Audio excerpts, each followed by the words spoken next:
Para sa subject na Principles and Methods of Teaching, madami akong natutunan sa subject na ito.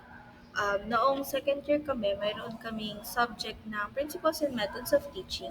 So, ngayon naman, ang subject namin ay Principles and Methods of Teaching in Values Education. So, sa nakaraang subject namin, o yung PMT, yung Principles of Methods of Teaching, um, ma mababaw lang yung natutunan ko kung susuriin, hindi gano'n kalalim kung paano namin maa-apply yung mga principles na itinuro sa amin, paano namin siya i-a-apply sa values education. So, dito sa principles and methods of teaching in values education, mas naunawaan ko kung paano ba magtuturo ang isang guro o paano as a values education major, paano ko ba tuturuan ang aking mga mag-aaral ng tama gamit ang values education o paano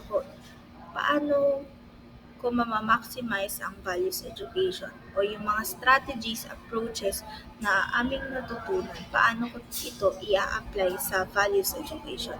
So, sa mga approaches at strategies na ito, maraming marami pa pala akong hindi natututunan. Kumbaga, itong mga approaches and strategies na ito ay bago lamang sa akin. At dahil dito, mas naintindihan ko kung paano ko ba ituturo ang values education sa aking mga magiging mag-aaral.